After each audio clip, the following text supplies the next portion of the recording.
Alex here with Flower Street Urban Gardens. Talked a little bit about prepping the beds. Now we're putting in some tomatoes.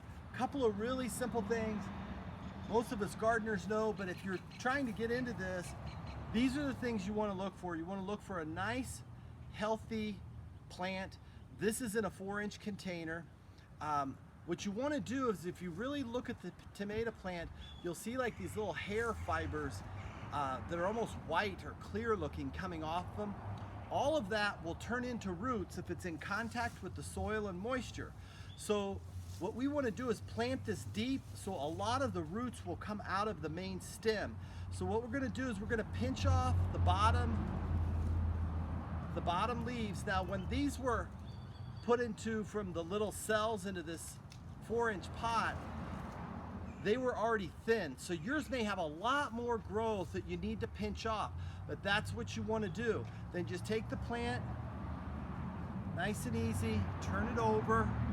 Oh my gosh, this is unbelievable. Look at this up nice and close. This is perfect. Look at what we got right there. We got a nice, healthy earthworm that's gonna help support everything that we're doing here. So now the hole, you want to be able to have the hole where it's deep enough that it's gonna cover a good part of the stem. Now this is a little bit of our composted chicken manure, and it's about a cup. We're gonna work that in the bottom and go ahead and set the tomato in.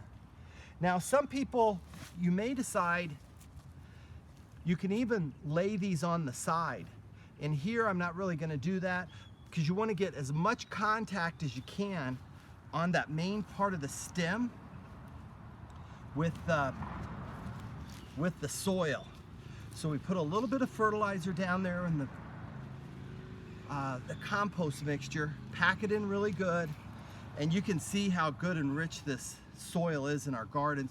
We've been working this for a number of years, and each year it gets better and better. When you garden, that's the main thing you want to grow and cultivate is the soil. So each season, what you add to it is adding to the biodynamic nature of the soil, which is going to give you better, healthier food.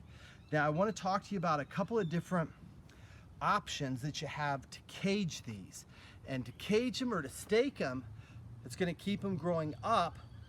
You'll continue to prune, and we'll get into that more as the plant grows.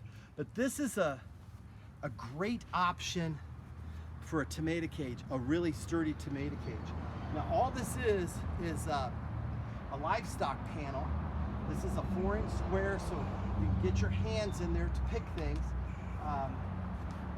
These come in long sections. I just bent this, cut some of the bottom,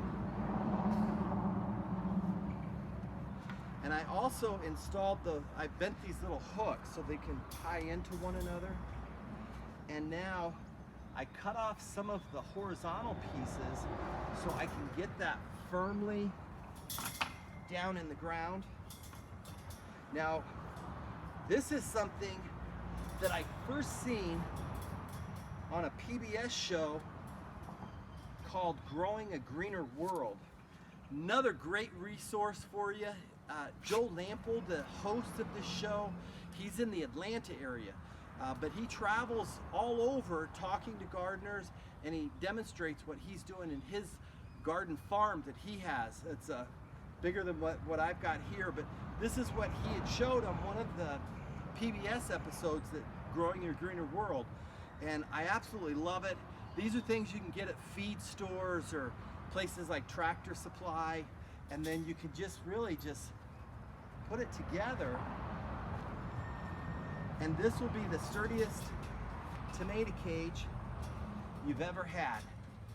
The weight of these tomatoes can get pretty heavy as everything's growing. These are 2 feet. I'll be able to put another one here and be able to have access to the tomatoes and great growing. So you can tell, you know, these are going to be nice and big tomatoes. It's not going to take long. So we'll be touching base with you a little bit as everything is progressing. So again, this is Alex with Flower Street Urban Gardens. See you next time.